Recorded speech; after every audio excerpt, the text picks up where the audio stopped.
Hello my friends, welcome back to my channel. Hope you are all doing well. It's good to see you guys again. If you are new here, welcome. This is Wendy from Bake with Bakabee. Here I normally share with you some baking recipes, tips and tricks for baking, organizing hacks. Everything is about baking. If you like baking as much as I do, this channel is for you. Alright, so for today's video, I'm going to share with you something completely different. No organizing hacks, no baking recipes, but 3 of my favorite home appliances that help me cook more efficiently in my kitchen, plus 2 recipes that I cook a lot at home. You probably noticed that all of them are KitchenAid products, but I should stress that I'm not getting any sponsorship from. I just like their products because they are so elegant and classy. I hope you will find this video interesting. I think I should stop talking right now and let's get on looking at my favorite home appliances.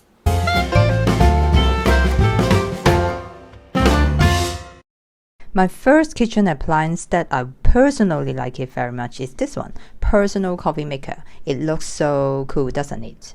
Because first, the color is Empire Red, which matches with all of my other KitchenAid appliances. Just like this, and this. As an organized baker, matching is very important. It makes everything look more uniform and organized. This is just purely personal opinion. Alright, back to the coffee maker. Another good thing about this coffee maker is its sleek and compact design. It sits on my countertop in my kitchen and it doesn't take up too much space. Other than that, it has a removable water tank. It means it can be filled with water from the tap conveniently, or I like to open the lid on top and use a measuring cup to pour the exact amount of water I need to make my coffee. Also, the capacity of the tank can fill up to 600 milliliters of water, which approximately can brew 2 cups of coffee at once. Also, the base here is removable as well. It is easy to take it to wash for any coffee drip. This plate is made of stainless steel, very solid and durable material. This is not only make the coffee maker looks very stylish, but also create a designated area for the mug as well.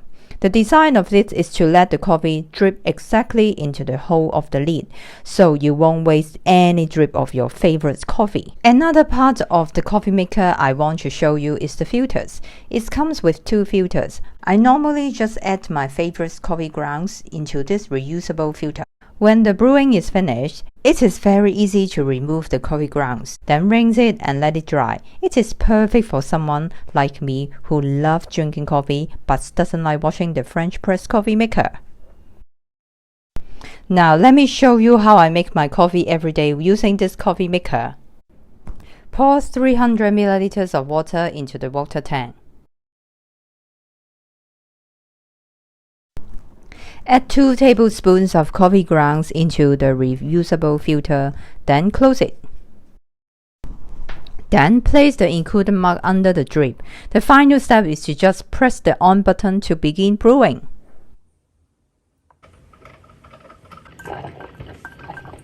Wow, I wish you could smell the coffee right now. It is just so good. The brewing process takes a few minutes to get it done. A few minutes later, when the light is off, that means the brewing is done.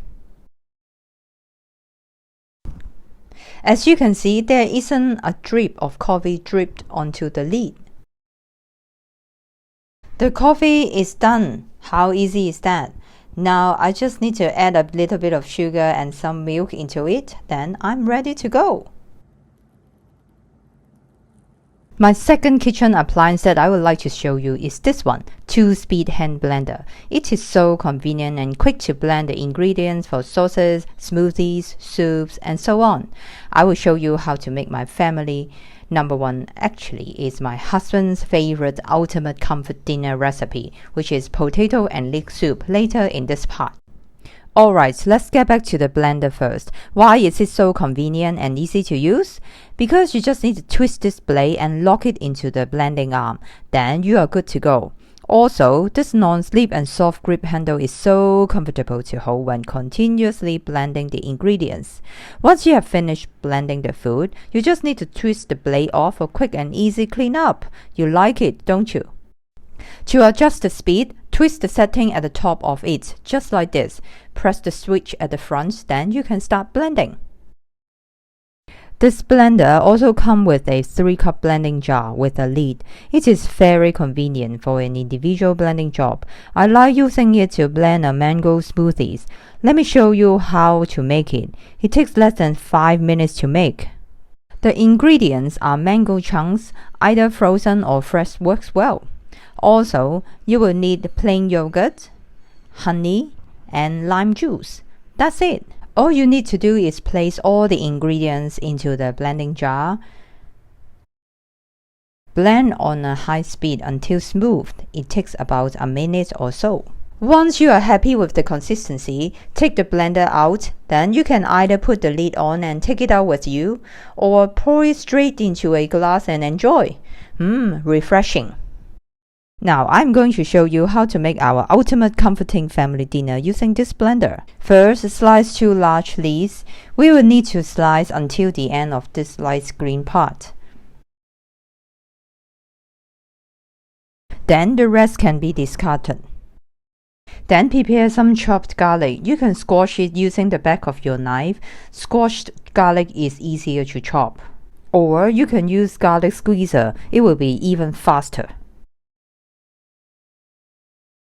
Peel 1 kilogram of potatoes, then chop them into small cubes. The smaller cubes they are, the faster they will be cooked. How to chop the potatoes into small cubes? First, cut the potato into thick slices, then cut each slice into strips, then cut each strip into cubes. It is very easy, isn't it? Keep cutting them until they are all cut into cubes. All the ingredients are ready. We can start cooking now. Get a big pot and turn on the medium heat. Add some olive oil followed by the chopped garlic. Stir fry the garlic for a while until you can smell the fragrance of it. Add the leaves in and stir fry them for 5 minutes or until they are softened.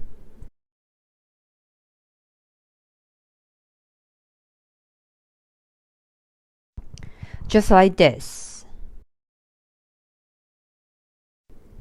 Then add the potato cubes and stir together with the leeks for a while. Now we can add some dried herbs to enhance the flavor. Add 1 teaspoon of thyme. If you like a bit of spiciness, just like us, you can add half teaspoon of red chili flakes, but this is totally optional. Wow, it smells so good now.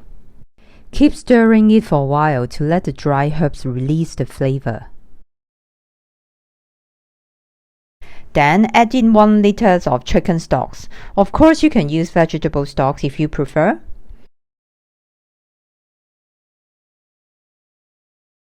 Then close the lid. Turn the heat down to low and let it simmer for about 20 minutes.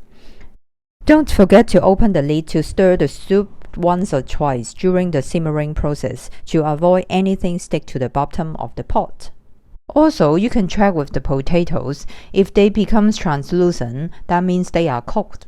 But this one still has a solid color, that means not yet done. After 20 minutes, the soup will start to thicken and the texture of the potatoes will become mushy, just like this. Now add in half cup of milk. Here I'm using 0% fat milk. You can add full fat 2% or whatever you prefer. Then bring it to boil. While it is boiling, it's time to ready our blender. Alright, I think the soup is ready.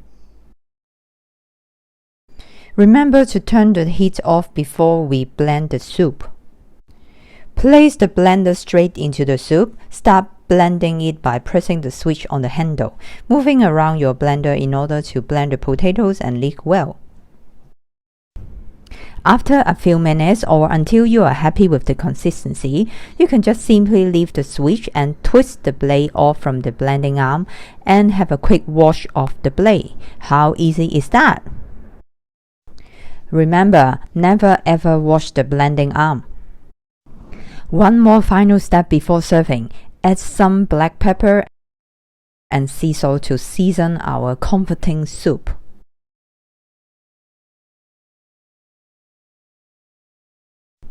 Now, this #1 family favorite soup is ready to serve.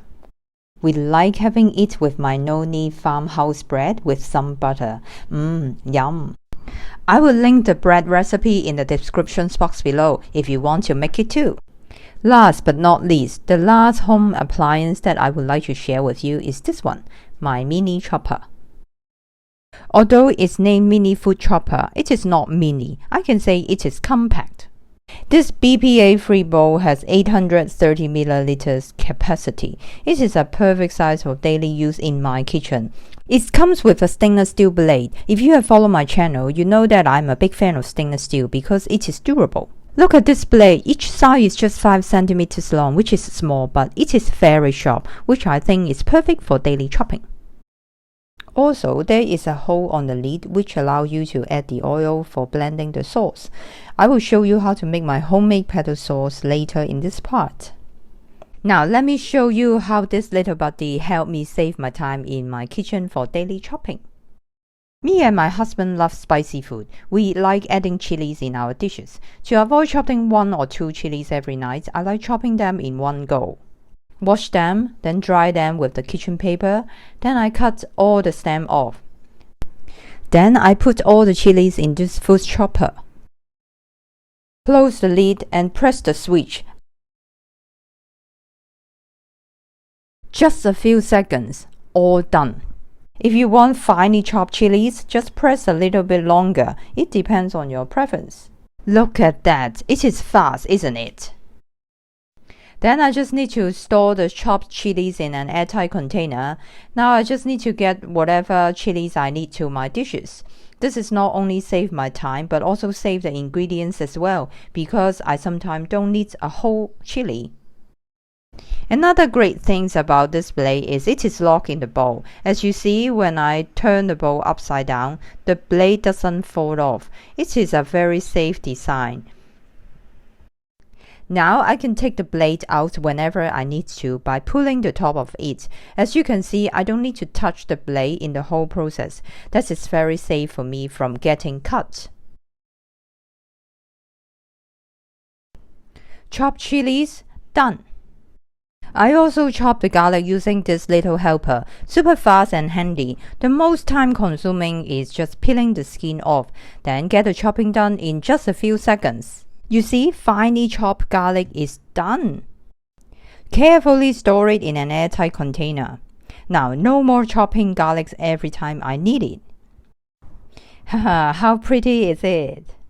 If you want to store them a little bit longer, you can pour some oil to cover them or even freeze them in the freezer. Alright, let me share with you my homemade basil pesto sauce. It is so tasty and versatile. I use it on flatbread, pasta, salad. Basically, I put it on everything. First, let's get some fresh basil leaves and grate some Parmesan cheese. Fresh ingredients are always the best. The ingredients are some fresh basil leaves, garlic, some pine nuts, toasted or not toasted are also fine. Parmesan cheese. Because we like spicy, I add a bit of fresh chili to it, but it is totally optional. And extra virgin olive oil to bind everything together. The amount of ingredients here are totally based on our preference. You can adjust the strength to suit your taste. Also, I don't season the sauce here because it depends on what dish I will cook with. I will season it when I actually use it in my dish. But sometimes I don't need to season it at all because some Parmesan cheese is actually quite salty. Let me show you how to make this tasty sauce using my food chopper. Place the pine nuts and garlic into the bowl and pulse several times until they are finely chopped. Scrape down the sides of the bowl using a spatula to make sure they are chopped. Then add the washed fresh basil leaves and pulse several times more. Stop the chopper to scrape down the sides of the bowl using a spatula if needed. Pulse several times more until the ingredients are finely chopped, just like this. Then add the Parmesan cheese. Here I prepare 1 cup of grated cheese, but ended up I just use half cup of it. It depends on the strength and the taste you like. Then pulse the chopper a few times more until the cheese is well combined. Just like this. Now let's add the oil into the mixture to turn it into a tasty pesto sauce.